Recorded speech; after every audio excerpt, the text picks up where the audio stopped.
क्या दिनेश प्रताप सिंह मंत्री स्वतंत्र प्रभार ने रायबरेली में कुछ किया है? आप यहाँ उपलब्ध ही नहीं रहेंगे तो जन समस्या जब जानेंगे ही नहीं तो वो सब निधि वापस चली जाएगी या विकास कार्य में कुछ भी उसका योगदान नहीं रहेगा। रहने वाले गुजरात के वडनगर 2 बार से चुनाव लड़ रहे हैं, बनारस भी कम जा पाते हैं क्योंकि देश के प्रधानमंत्री हैं, लेकिन काम तो वहाँ भी हो ही रहा है उनका। हमारे भैया हमारे चाचा जी यही जीतेंगे और भाजपा इस बार यहाँ से अपना परचम लहराएगी और कांग्रेस का गढ़ रायबरेली यहाँ से इनको उल्टे पैर भगाएगा वायनाड के लिए। होने के बावजूद, क्षत्रिय राजनेता होने के बावजूद किसी ने भी जय रूपाला के खिलाफ जो है एक्शन नहीं लिया। हमारे दिनेश प्रताप सिंह भी हैं, इनको भी टिकट मिला, मैं समर्थन करता हूं, लेकिन इन्होंने क्षत्रियों के लिए आवाज नहीं उठाई। क्यों नहीं उठाई भाई? कि पूरी विदेश देश की निगाहें रायबरेली लोकसभा सीट पे रहेगी 100% है। रूपाला जी को ही टिकट दिया, इसका आक्रोश था, हमारे अंदर भी था कि इनको हटा करके किसी दूसरे को दिया जाए, लेकिन उसको हम दरकिनार करते हुए हम समर्थन कर रहे हैं बीजेपी का, लेकिन हम कांग्रेस का विरोध भी नहीं कर रहे हैं। आप अगर एक प्लेटफॉर्म पे चुनाव लड़ रहे हैं, एक साथ गठबंधन में लड़ रहे हैं, तो आपकी आपसी सहमति नहीं है कि आपको क्या किन किन एजेंटों पर बात करनी है, कौन कौन से एजेंडे आपके रहेंगे। आप कोई अलग राग अलाप रहा है, कोई अलग राग अलाप रहा है। पब्लिक क्या समझे? वास्तव में इनको ग्राउंड में इनको उतार दीजिए, ग्राउंड रिपोर्ट इनसे ले लीजिए। वास्तव में ये 10 जन समस्याएं हमको निकाल कर बता दें, हम कह रहे हैं हम तुरंत कांग्रेस को वोट कर देंगे। ये रायबरेली जो धरती है, यहाँ से सबसे ज्यादा आर्मी मैन बैसवारे से निकलते हैं और सबसे ज्यादा शहीद होते हैं। अडानी अंबानी को भी प्रोत्साहित करना जरूरी है, थोड़ा सा उनकी तरफ भी नीतियां बनाना, उनके रिलैक्सेशन के लिए भी काम करना होगा, क्योंकि वो जीडीपी का बहुत बड़ा हिस्सा होल्ड करके रखते हैं। देश में लोकसभा की कुल 543 सीटें और उत्तर प्रदेश में लोकसभा की कुल 80 सीटें, लेकिन इन 80 सीटों में या कहिए कि इन 543 सीटों में फिलवक्त कोई सबसे हॉट सीट है तो वो है उत्तर प्रदेश की रायबरेली सीट। ये सीट हमेशा से हॉट सीट रही है और इस वजह से रही है क्योंकि गांधी परिवार का इस सीट पर दबदबा रहा है। 1999 से ही सोनिया गांधी लगातार यहाँ से सांसद बनती आई हैं, लेकिन इस बार सोनिया गांधी राज्यसभा के रास्ते उच्च सदन पहुँच चुकी हैं और उन्होंने अपनी विरासत सौंप दी है राहुल गांधी को, जो कांग्रेस के पूर्व अध्यक्ष हैं और फिलवक्त वायनाड से सांसद हैं। और उनके सामने खड़े हैं भारतीय जनता पार्टी से दिनेश प्रताप सिंह, जो फिलवक्त उत्तर प्रदेश सरकार में राज्य मंत्री स्वतंत्र प्रभार हैं। तो क्या यहाँ पर नाम बड़ा जीतेगा या फिर यहाँ पर काम बड़ा जीतेगा, जिसका दावा भारतीय जनता पार्टी करती है? क्योंकि नाम तो स्वाभाविक तौर पर राहुल गांधी का बड़ा है, लेकिन उत्तर प्रदेश में काम योगी आदित्यनाथ का, उत्तर प्रदेश में काम प्रधानमंत्री नरेंद्र मोदी का और उनकी योजनाओं का भी है। तो आखिर रायबरेली किस करवट जा रहा है, रायबरेली की वोटिंग किस दिशा की ओर जा रही है, ये जानने समझने के लिए हम आ गए हैं उस जगह पर जिसे रायबरेली का आईटीआई कहते हैं और जो इंदिरा गांधी की देन है। तो यहाँ पे कुछ लोग मौजूद हैं, उनसे चलिए जानने और समझने की कोशिश करते हैं कि आखिर रायबरेली की सियासत में फिलवक्त चल क्या रहा है। क्या चल रहा है रायबरेली में? रायबरेली में भाजपा चल रहा है। चली तो नहीं कभी यहाँ पे? चली नहीं, लेकिन इस बार चलेगी। मतलब इस भरोसे की कोई वजह? वजह ये है कि देखें, यहाँ पे माननीय सांसद जी रही हैं पहले, सोनिया गांधी जी। विगत 5 वर्षों में वो कभी यहाँ पे आई नहीं, वो आने की यहाँ पे जहमत नहीं उठा पाई कभी।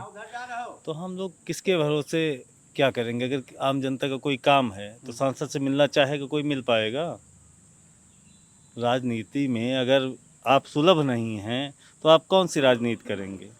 तो मतलब ये है कि इस बार सुलभता का भी मामला है। सुलभता का ही मेन मामला है। राहुल गांधी सर्वसुलभ नहीं है। कहाँ सुलभ हैं? आप नहीं मिल पाओगे। हम तो बहुत छोटे लोग हैं। सही कह रहे हैं। ये तो कहाँ मुलाकात हो पाएगी उनसे? मान लीजिए उनको वोट देके जिता भी दिया जाएगा तो क्या गारंटी को 5 साल बेचारे आएंगे, वो वायनाड चले जाएंगे, यहाँ फिर हम लोग ऐसे ही ताली बजाएंगे। दिनेश जी मिल लेते हैं। दिनेश जी मिल लेते हैं, सर्वसुलभ हैं, बिल्कुल मिल लेते हैं। एक चीज बताइए, चूंकि दिनेश जी मंत्री भी हैं जी, पिछली बार सोनिया गांधी के खिलाफ वो चुनाव लड़े भी थे जी, हार गए, ये अलग बात है, 1,67,000 वोटों से, लेकिन करीब करीब उनको वोट जो मिला था 39% का मिला था। जी, जी, बड़ा वोट बैंक था बड़ा उनका भी। जी। उस वोट बैंक को बरकरार रखने के लिए क्या दिनेश प्रताप सिंह मंत्री स्वतंत्र प्रभार ने रायबरेली में कुछ किया है? बहुत काम हुए हैं। 29 तो मंडी बन रही, मंडी समिति से नई हमारे यहाँ 52 सड़कें मंडी समिति से नई बन चुकी हैं अभी तक। ये केवल मंत्री बनने का कार्यकाल में है। एक हमारे यहाँ उद्यान नया बना है, बहुत अच्छा। पीछे यहाँ पे काशीराम कॉलोनी है, पीछे यहीं पे खोर के पास में 32 बीघे का वहाँ आवंटन हुआ, वहाँ भी पार्क बनने जा रहा है। तो रही बात अगर काम की, तो काम तो देखिए बहुत किया है उन्होंने। अब वही जैसे आप बता रहे हैं काम नाम वाला मामला है, तो काम के अगर आधार पे वोट होगा तो निश्चित उनकी विजय होगी, इसमें कोई संदेह नहीं है।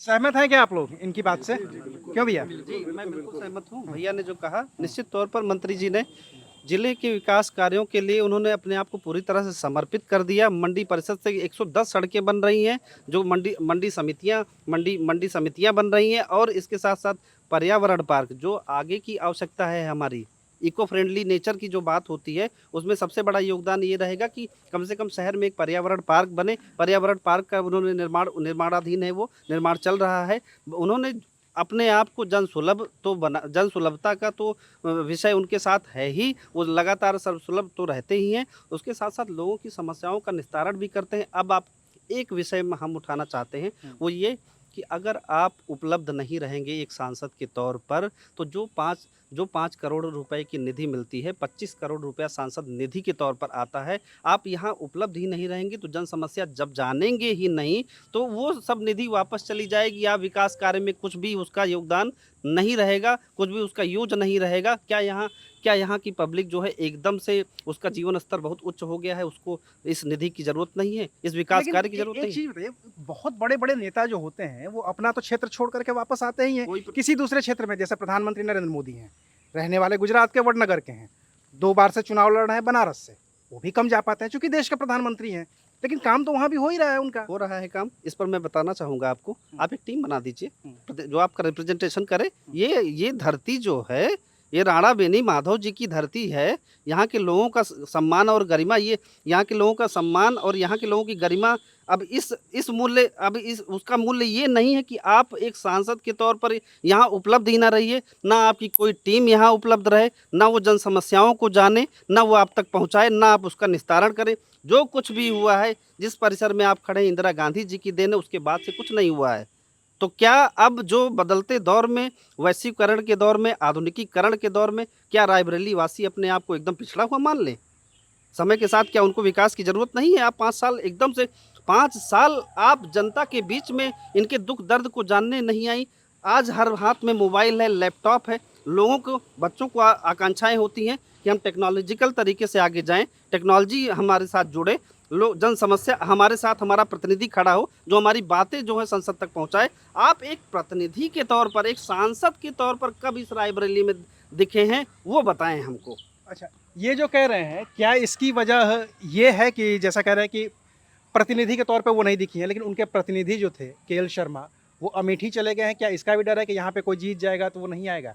क्या ये भी कोई वजह देख पा रहे हैं आप? ऐसा कुछ नहीं है। प्रतिनिधि जो केएल शर्मा की आप बात करते हैं, वो प्रतिनिधि के तौर पे कम काम किए हैं, और देखा जाए तो एक ब्रोकर के तौर पे ज़्यादा काम किए हैं।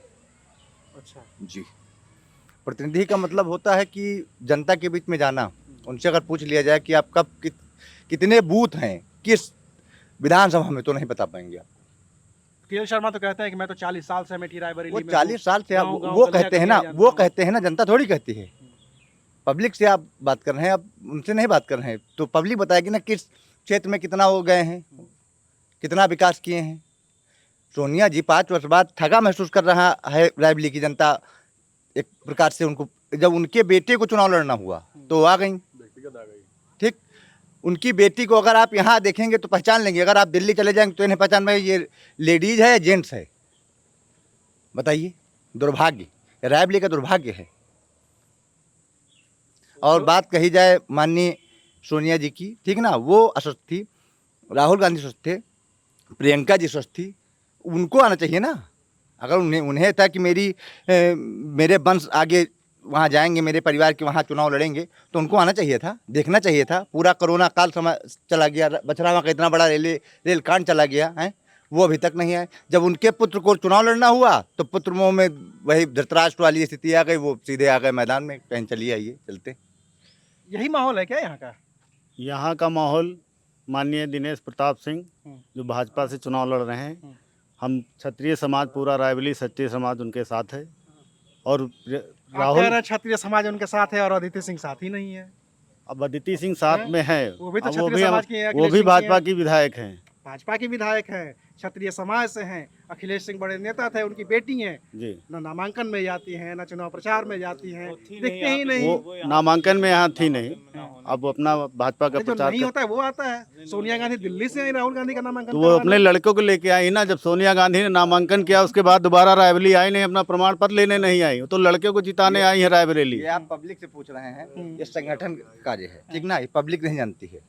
उनके विशेष अधिकार होते हैं और वो क्या करती हैं, कब का वो विधायक हैं, एक जनप्रतिनिधि हैं। हो सकता है उन्हें स्वास्थ्य की कोई प्रॉब्लम रही हो या कहीं वो गई हो विशेष उसमें, तो ऐसा नहीं है कि वो नहीं आई, ये कोई बात नहीं, वो नहीं आई, वो आएंगी इसके बाद, ठीक है। वो पूरा नगर पालिका सब लोगों ने साथ में किया है, आएंगी, निश्चित आएंगी। रायबरेली आ चुकी हैं तो साथ रहेंगी, ऐसा कुछ नहीं है। चलिए जरा मैं पहुंचता हूं उनके पास, तो मैं पूछता हूं कि जाएंगी कि नहीं जाएंगी। खुल के तो वो विरोध नहीं करेंगे, हाँ, भाजपा की है। फिर वही बात है ना। लेकिन ये बताइए कि चूंकि अभी जो मैंने शुरू किया था कि नाम बड़ा और काम बड़ा है, नाम तो बहुत बड़ा है राहुल गांधी का, क्यों भैया? राहुल गांधी एक राष्ट्रीय नेता जरूर हैं, हाँ। मानते हैं, बहुत बड़े नेता हैं वो। और इनके सामने हमारे चाचा जी बहुत ही छोटे हैं शायद, बट यूपी में जितना नाम हमारे चाचा जी ने बना लिया है ना अपने काम के दम पर और जनसेवक के दम पर, और उनके पुत्र माननीय श्री प्रताप सिंह जी ने बना लिया है ना, उनके सामने इनका नाम, इनका राष्ट्रीय नेतृत्व ये धरा रह जाएगा। और यहाँ से हमारे जनसेवक, हमारी जनता को सुनने वाले, हमारे साथ सुख दुख में खड़े रहने वाले हमारे भैया, हमारे चाचा जी यही जीतेंगे। और भाजपा इस बार यहाँ से अपना परचम लहराएगी और कांग्रेस का गढ़ माइनर रायबरेली यहाँ से इनको उल्टे पैर भगाएगा वायनाड के लिए। क्यों चाचा, यही होगा? भैया रायबरेली आपके एपीबी न्यूज़ के माध्यम बताना चाहता हूँ कि रायबरेली के बेटे को पहली बार मोदी जी ने आजमाया, वो खरे उतरे, दोबारा आजमा रहे हैं, वो भी खरे उतरेंगे। अब की बार पूर्ण बहुमत से जीतेंगे और सरकार में आएंगे, मंत्री बन के आएंगे अब की बार माननीय दिनेश प्रताप सिंह। दिनेश प्रताप सिंह राहुल गांधी को हरा देंगे, आप ये कह रहे हैं? हरा देंगे, क्योंकि जनता, उन्होंने जनता के बेटे को दिया है टिकट, रायबरेली के बेटे को टिकट दिया है। आज तक कांग्रेस ने किसी के अपने रायबरेली के परिवार के बेटे किसी को टिकट नहीं दिया ना। अब क्या उन्होंने, जनता ने दिया है टिकट, उनको टिकट दिया गया, वो जीतेंगे। ये सारी बातें दिनेश प्रताप सिंह के बारे में क्या सिर्फ इस वजह से हो रही हैं कि वो मंत्री हैं, वो सर्वसुलभ है, या उनका जातिगत फैक्टर भी इसमें बहुत बड़ा रोल निभा रहा है? सबसे पहले तो मैं आपके चैनल के माध्यम से पहले हमारे महाराणा प्रताप जी को मैं याद करता हूँ। और सिर्फ मैं, हमारे यहाँ बड़े भाई छोटे भाई सब कोई हैं।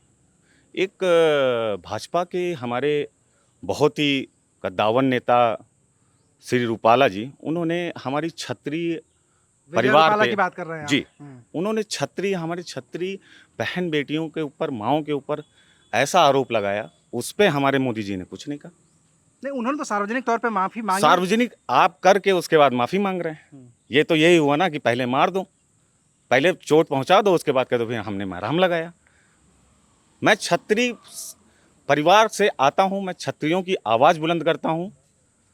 कौन जीत रहा है कौन नहीं जीत रहा है ये तो बात का विषय है। हम वोट कहाँ देंगे वो तो मैं मशीन के अंदर जाऊंगा, दबाऊंगा ना। नहीं, वो तो कोई पूछता भी नहीं है। वो तो बिल्कुल पूछता पूछना भी नहीं चाहिए वो तो। हवा कहाँ चल रही है इससे मुझे नहीं मतलब। प्रदेश में इतने बड़े राजनेता होने के बावजूद, क्षत्रिय राजनेता होने के बावजूद, किसी ने भी जय रूपाला के खिलाफ जो है एक्शन नहीं लिया। हमारे दिनेश प्रताप सिंह भी हैं, इनको भी टिकट मिला, मैं समर्थन करता हूँ, लेकिन इन्होंने क्षत्रियों के लिए आवाज नहीं उठाई। क्यों नहीं उठाई भाई? उठाना चाहिए। एक समाज से आते हैं, हम लोगों ने कितनी कुर्बानी दी है। हम इसलिए नाराज हैं भाजपा से और हम समर्थन नहीं करेंगे भाजपा का।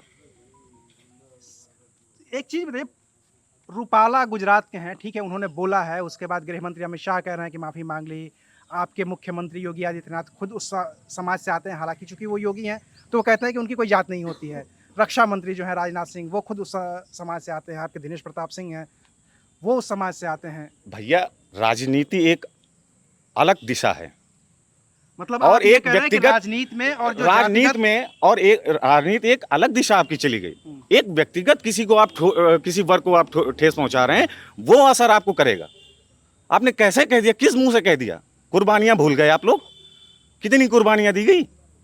क्या है ये न्याय मिल रहा है क्षत्रियों को? अरे क्षत्रिय तो खुद है, खुद सच्चा मैं, लेकिन आप देखिए तो ना। और रही बात रायबरेली की, हम रायबरेली की भी बात कर लेते हैं। स्नेह है, लगाव है। अब यहाँ पे दो लोगों की जो है फाइट चलेगी। एक चलेगी गांधी परिवार गढ़ और एक चलेगी आपका काम, मोदी जी के काम, योगी जी का काम। माननीय योगी जी ने इतने शौचालय बनवाए, आपका मुख्यमंत्री शौचालय भी आया, प्रधानमंत्री भी शौचालय भी आया, शौचालय की व्यवस्था भी बहुत अच्छी चली। लेकिन एक गढ़ और एक काम, इस पे जनता डिसाइड करेगी। और निश्चित तौर पे मैं ये अपने व्यक्तिगत रूप से कहना चाहता हूँ कि पूरी देश की निगाहें रायबरेली लोकसभा सीट पे रहेगी, 100% है। अच्छा, चूंकि इन्होंने एक मुद्दा उठाया है जो गुजरात से उठा था। विजय रूपाला जी ने जो कहा उसकी उन्होंने सार्वजनिक तौर पे माफ़ी मांगी और उस सार्वजनिक माफ़ी को इंडोर्स किया खुद गृह मंत्री अमित शाह जी ने भी। अब बार बार हमारे ही इंटरव्यू में कहा कि विजय रूपाला जी माफ़ी मांग चुके हैं, इस बात को ख़त्म कर देना चाहिए। बात ख़त्म होती दिख रही है क्या? ख़त्म होती दिख रही है। जैसा ये कह रहे हैं इनको तो नहीं, इनका भी आक्रोश जाया है, जाहिर सी बात है कि सत्य है। उस समय किसी ने विरोध नहीं किया, फिर करणी सैनिक, फिर सारे क्षत्रियों ने विरोध किया उसका। लेकिन बात रही गुजरात की, तो क्या गुजरात से ही उनको नहीं पता था कि गुजरात में या वहाँ पर महाराष्ट्र में इसका विरोध होगा? रूपाला जी को ही टिकट दिया, इसका आक्रोश था, हमारे अंदर भी था कि इनको हटा करके किसी दूसरे को दिया जाए। लेकिन उसको हम दरकिनार करते हुए हम समर्थन कर रहे हैं बीजेपी का। लेकिन हम कांग्रेस का विरोध भी नहीं कर रहे हैं। कांग्रेस का विरोध हम इसलिए नहीं कर रहे हैं कि आप सफाई चले जाइए। अखिलेश यादव के यहाँ सांसद थे, वहाँ के उन्होंने मुख्यमंत्री थे, हाँ मुख्यमंत्री थे। ठीक, आज आप काशी चले जाइए, क्या विकास है? और इस 70 सालों में आपके केंद्र में भी सरकार रही, राज्य में भी सरकार रही। ITI जैसे जिस प्रांगण में आप अभी खड़े हो, ITI आपकी गोदी में, आपको गोदी लेकर के यहीं गेस्ट हाउस में रहती थी आप। क्या दिया आपने ITI को? क्या दिया रायबरेली जिले को? स्पिनिंग मिल बंद कर दिया आपने, चीनी मिल बंद हो गई, जहाँ एम्स खुल रहा। ITI फैक्ट्री 3-3 महीने सैलरी नहीं आती थी। जब सोनिया गांधी, माननीय सोनिया गांधी जी का दौड़ा होता था, तब हमारे पिताजी लोगों को 3-3 महीने की सैलरी मिलती थी। एजुकेशन पे हमारे फर्क नहीं पड़ता था। तब कहाँ थे आप? सोने की चिड़िया चाहते आप तो रायबरेली को सोने की चिड़िया बना देते आप। कांग्रेस में वो ताकत थी, आप देश चला रहे थे। आपने रायबरेली को उस नज़र से नहीं देखा, आपने सिर्फ यूज एंड थ्रो के रूप में देखा। आप अपने उसको गढ़ बनाकर देखा कि मुझे ये पैतृक संपत्ति मिली है रायबरेली में, मैं जाऊंगी तो मुझे वो नहीं चल पाएगा। 10 साल में कुछ हुआ क्या? क्योंकि 10 सालों में नरेंद्र मोदी 2014 में आ गए थे। हाँ। एक होता है कि रायबरेली है, सोनिया गांधी का क्षेत्र है, अनडेवलप्ड है, देखो मैं डेवलप करके दिखाता हूँ कि ये ऐसा बन सकता है। मैं प्रधानमंत्री हूँ या मेरी सरकार उत्तर प्रदेश में है, मैं डेवलप करके बताता हूँ कि जो सोनिया गांधी काम नहीं करके गई वो मैं कर रहा हूँ। उसके लिए संसदीय निधि की जरूरत नहीं है, उसके लिए तो प्रधानमंत्री की योजनाएं काफ़ी हैं, मुख्यमंत्री राज्य सरकार की योजनाएं काफ़ी हैं, वही आ गई होती, डेवलप हो गया होता। मैं भी वही कह रहा हूँ, जहाँ विरोध नहीं वहाँ विकास नहीं। अब विपक्ष जब आया तो देखा कि 70 सालों से ये रायबरेली की जनता जो है सिर्फ पंजे के पीछे और गांधी परिवार के पीछे घूम रही है। आज भी सन 2014 और 19 में क्या हुआ? यही दिनेश सिंह लड़े थे 19 में, 1,00,000 वोट से हारे थे, 1,67,000 वोट से हारे थे। ये सिर्फ किस लिए हुआ था? अगली बार अगर बीजेपी पहले इनको खड़ा कर देती ना प्रचार प्रसार में भी, तब ये ना होता। क्यों मनोज पांडे आ गए बीजेपी में? रायबरेली के ही विधायक थे वो, ठीक, और मंत्री भी थे सपा में। आज रायबरेली में आ गए हैं, बीजेपी से जुड़ गए हैं, क्योंकि बीजेपी का कार्य ही दिख रहा है, समझ रहे हैं? हिंदुत्व दिख रहा है और देश की भावनाएं भी दिख रही हैं, देश में विकास कार्य भी दिख रहा है। अच्छा, चलिए आप लोग भैया बताएंगे कुछ, क्या चल रहा है? राहुल गांधी, यहाँ सब मोदी चल रहा है। हाँ, कोई राहुल गांधी का नाम लेवा नहीं? राहुल गांधी यहाँ सब भागिन जी हैं, दिखाई न पड़ी है। क्या है? कोई कांग्रेसी, हमारा एक इतना सवाल है, कोई कांग्रेसी एक गारंटी ले ले कि हमारे यहाँ की जनता को कोई समस्या होगी या किसी प्रकार की रोड, नाली, खड़िंजा, घर द्वार, कोई समस्या हुई तो खाली कोई गारंटी ले ले कि राहुल गांधी से दिल्ली में जाके मुलाकात करा देंगे या समस्या का निवारण करा देंगे। इतना खाली करा दें, हम खुद वोट उनको दे देंगे, लेकिन खाली इतना गारंटी ले ले।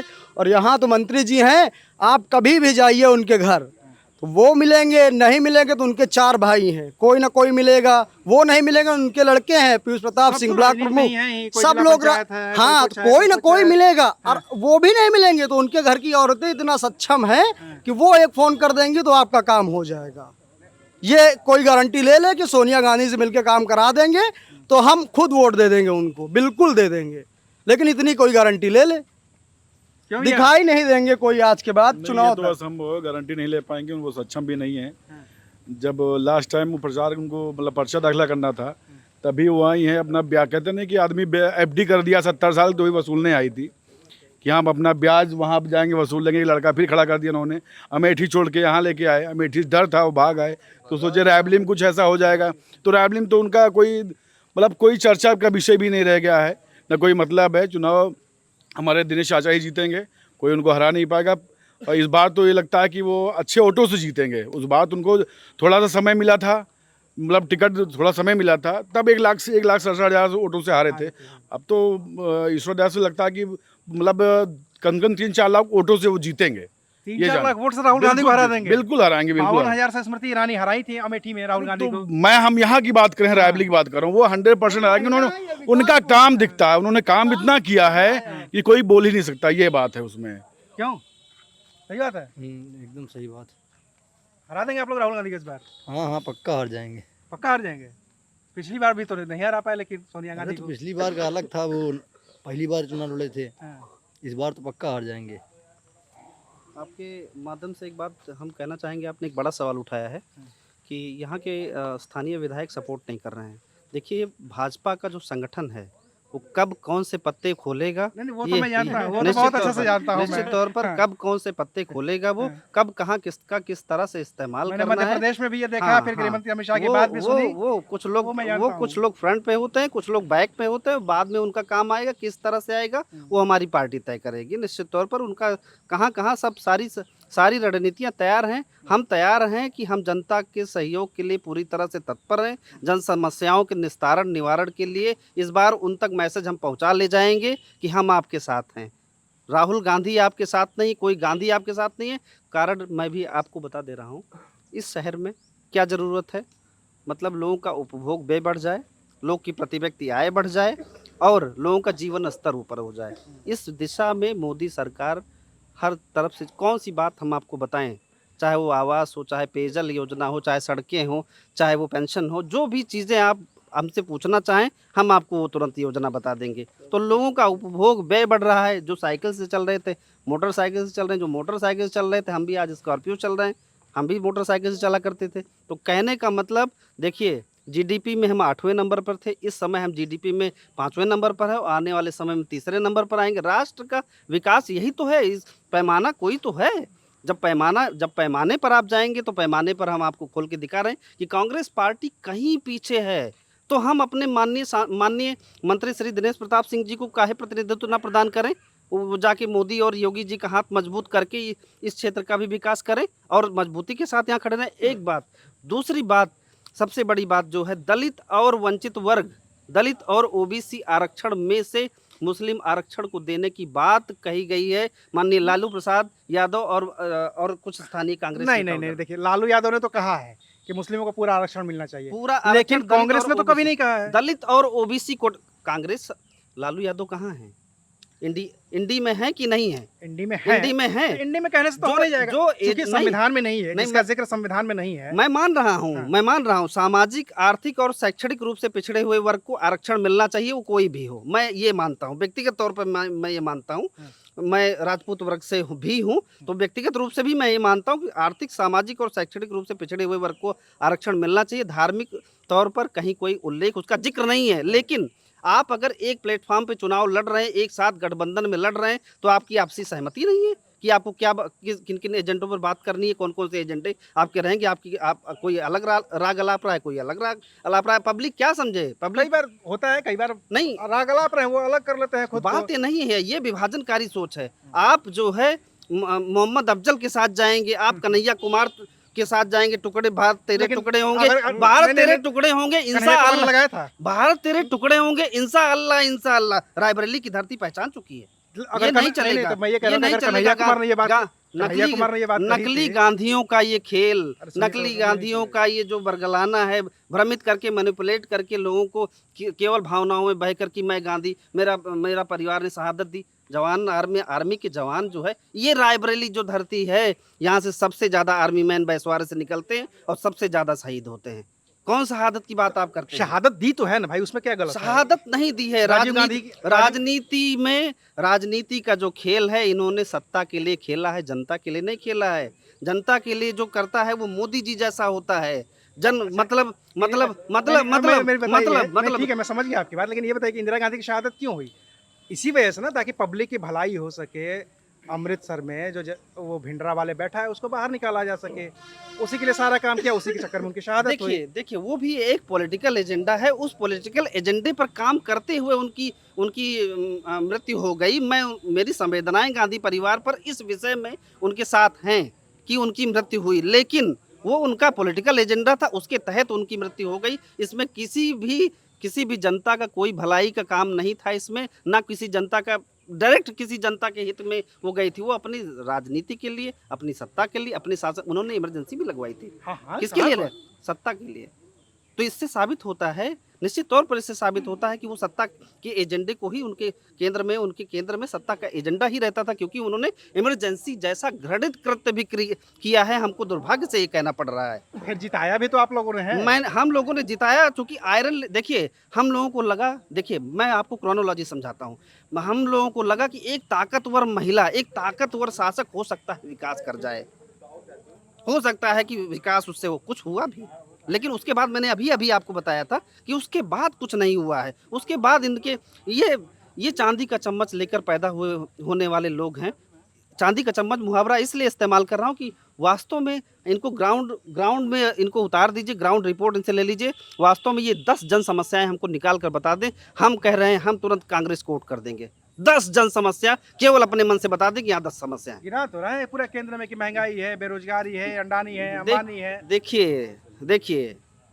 देखिए हर वर्ग जो शासक होता है, भारत बहुत विविधता वाला देश है, बहुत विविधताएं हैं। There is many diversity there is many diversity in India, and there is various caste and various class of this country। तो उनके कहने का मतलब सबके वर्गीय हित अलग अलग होते हैं।